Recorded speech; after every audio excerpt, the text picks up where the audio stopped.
Oke, bismillahirrahmanirrahim. Assalamualaikum warahmatullahi wabarakatuh. Salam. Kudu ada. Ya. Nah, sekarang mau pendahuluan dulu, Bang. Apa latar belakang munculnya masalah sosial yang jadi fokus pendampingan ya, Bang? Sini. Baik.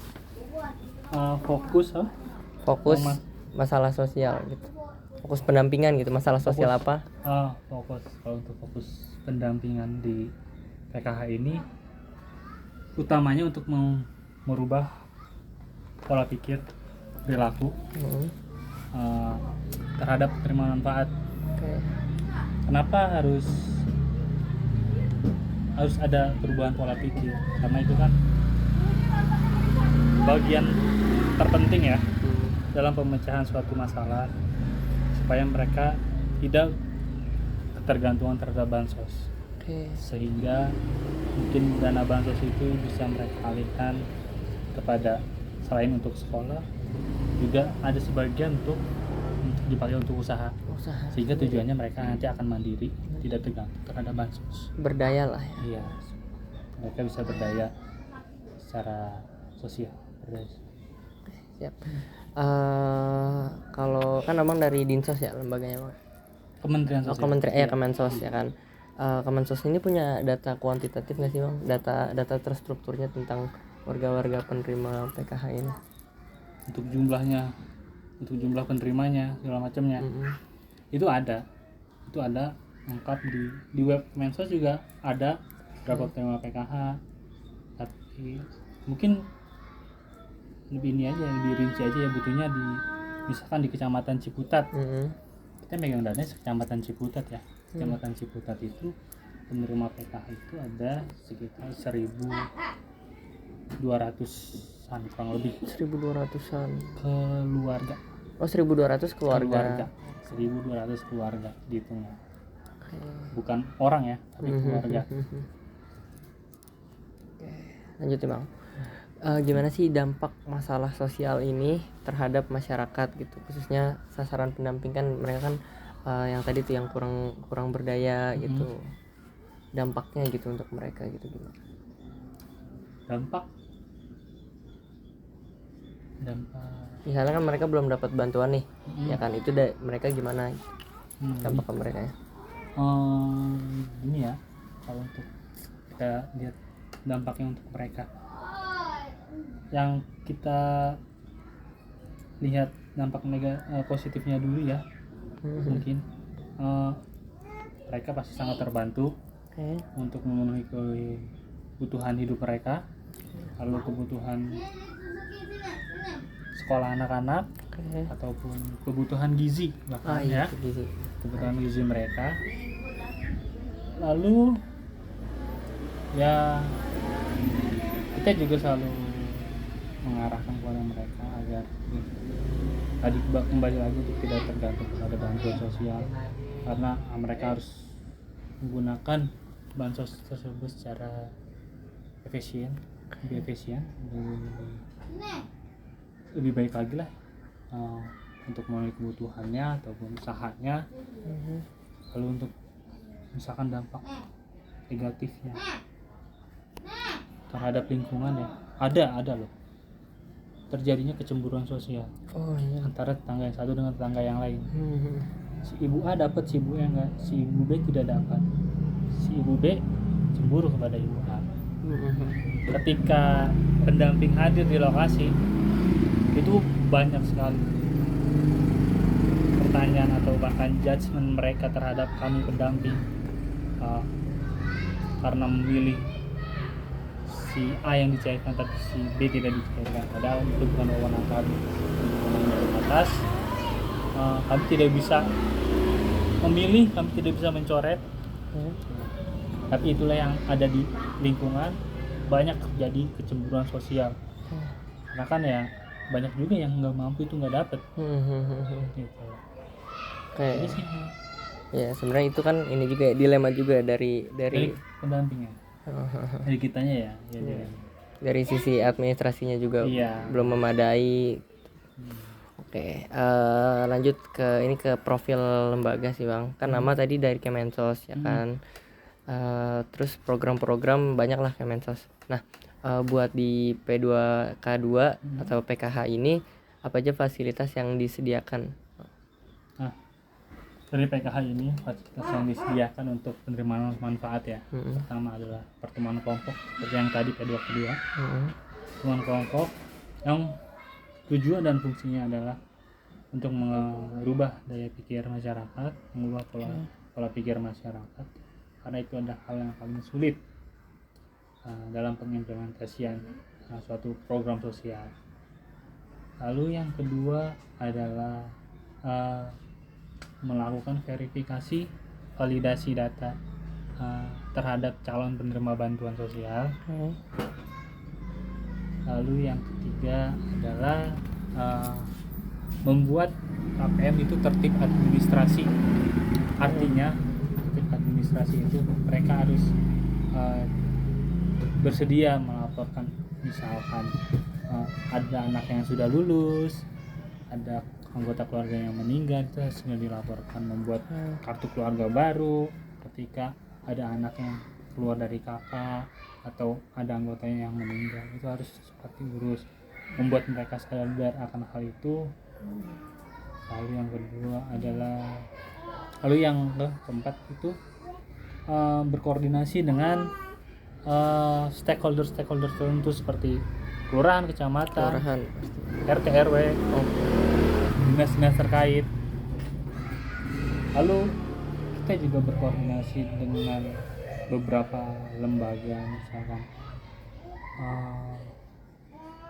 Basnas, kalau ada KPM yang rumahnya itu harus dibedah karena tidak layak, kita harus berkoordinasi ke sana. Intinya berkoordinasi dengan sub-sub yang lain untuk KPM ini mendapatkan bantuan komplementaris yang lain.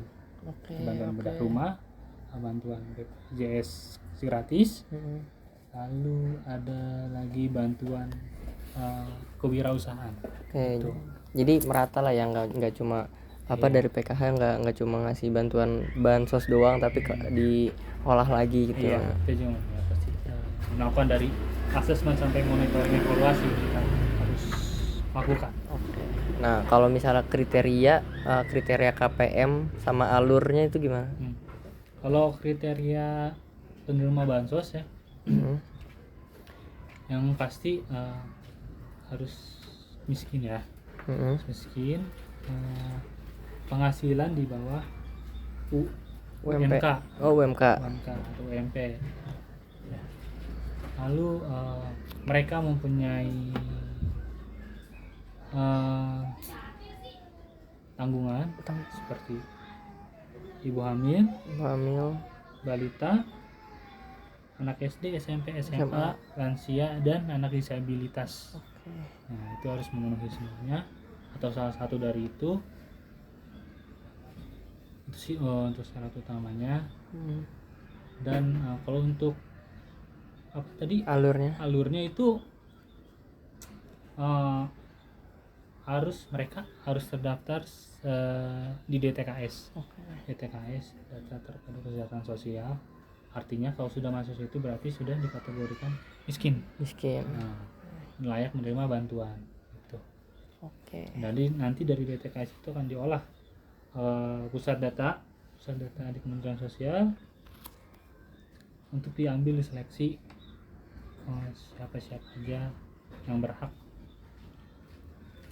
Ketika sudah terseleksi akan turun datanya melalui pendamping. Ke pendamping akan melakukan asesmen. Asesmen ke bawah, asesmen ke masyarakat untuk menyatakan dia layak atau tidak untuk mendapat bantuan sosial. Nah, pertanyaan berikutnya ini lebih ke dari elunya nih Bang ya. Sebagai peran fasilitator atau peran pendamping, gimana lu nih Bang sebagai pendamping membantu memfasilitasi penerima manfaat? Peran pendamping ya. Untuk memfasilitasi masyarakat atau penerima manfaat sesuai dengan tupoksi pendamping saja, Jadi kita melakukan namanya pertemuan kelompok untuk menggali masalah apa saja yang ada di dalam keluarga masing-masing atau di kelompok tersebut. Kita gali masalahnya. Biasanya di situ ada mereka mengetok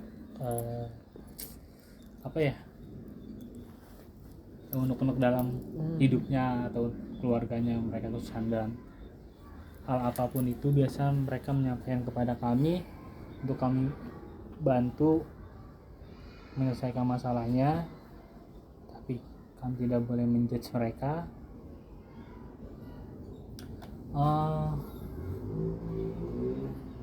Intinya pasti kami turun ke bawah membantu apa keluh kesah mereka untuk kami melakukan laporan ke atas. Misalkan baru kemarin ada yang rumahnya hancur, luarnya oke. Tapi kita lihat ke dalamnya rubuh. Sehingga keluarga tersebut mengungsi, dan di situ kami melakukan laporan koordinasi pada dinas terkait untuk melakukan pembedahan rumah. Ini dibedah nih, terus ini terada dekat nih, kamu bisa lihat tuh sebelah sini samping warung, nah itu dibedah dia. Jadi kondisi rumahnya kayak gitu. Kalau hujan ya basah semua dalam rumah, rembes semua. Jadi itu koordinasi sama dinas-dinas terkait. Iya, dinas terkait. Kalau turun lewat kelurahan, sama dinas sosial gitu. Kalau tantangan yang dihadapi ini dari lu nih, tantangan paling susah ya. Paling susah itu pasti merubah pola pikir masyarakat untuk tidak tergantung kepada bantuan sosial ya. Itu paling susah tuh, itu merubah pola pikir masyarakat. Karena kita dalam secara teori aja mungkin 6 bulan itu nggak cukup ya, 6 bulan secara rutin ya. Apalagi ini kita tuh nggak turun ke satu kelompok tuh nggak rutin setiap hari, setiap minggu sekali, enggak. Bisa setiap sebulan sekali atau 2 bulan sekali kita baru turun. Karena apa? Karena KPM yang kita naungi itu banyak. Tadi 1.200. Iya, 1.200. Kalau saya menaungi sekitar 209 kurang lebih. 209 keluarga terbagi menjadi 13 sampai 14 kelompok. Jadi nggak mungkin dong 13 sampai 14 kelompok ini saya garap dalam waktu sebulan sekali. Iya, benar. Jadi itu nggak bisa menjadikan kita fokus. Tapi ya begitu, harus pelan-pelan. Merubah pola pikir itu memang sangat susah. Nah, tadi kan abang kan ngasih edukasi nih ya, dan ngeliat edukasi tentang bagaimana jadi keluarga yang baik gitu. Nah, gimana sih bang cara mastiin materi edukasi yang diberikan nih mudah dipahami dan relevan? Kalau untuk materinya agar mudah dipahami oleh penerima manfaat, pertama kita menggunakan bahasa yang mereka mengerti. Makanya maaf jadi kalau ya ngomong agak nyablak gitu kemarin bercanda ya, memang itu harus diperlukan. Kita mungkin ya lihat dari tingkat pendidikannya atau lingkungannya seperti apa, kita bisa tahulah bahasa apa yang harus kita sampaikan kepada mereka, menggunakan bahasa seperti apa kepada mereka. Tidak memaksakan mereka mengerti bahasa modul yang dipakai oleh kita, tapi kita harus meng-create bahasa modul itu untuk menjadi bahasa mereka. Disederhanakan lah ya, kita harus sederhanakan. Oke. Nah, terakhir nih bang, apa saja tugas teknis yang dilakukan oleh pendamping? Terus apakah abang nih menggunakan teknologi atau alat untuk mendukung pelaksanaan program? Oh iya, tugas teknis ini kita melakukan asesmen. Itu pasti kita semuanya kan udah Bepon ya. Nah, data itu langsung terkirim ke pusat. Kita kan ya pakai aplikasi dari kementerian yang disediakan oleh Kementerian Sosial untuk melakukan asesmen, untuk melakukan verifikasi, untuk melakukan validasi. untuk melakukan monitoring. Monitoring tuh bantuan terhadap KPM ya, cair sudah turun atau belum, kita akan melakukan laporan setiap 3 bulan sekali. Pelaporan dilakukan setiap 3 bulan sekali untuk mengetahui siapa-siapa saja KPM yang mendapatkan bantuan dan yang tidak. Gitu.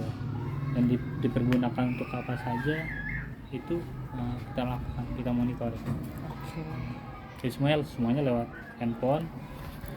Sederhananya lewat handphone, tapi ya kita juga harus terjun ke masyarakat untuk mengetahui apakah bantuan ini benar-benar digunakan dengan semestinya. Oke, gitu aja Bang pertanyaannya. Kayak mohon maaf nih kalau pertanyaan banyak ya Bang ya. Iya.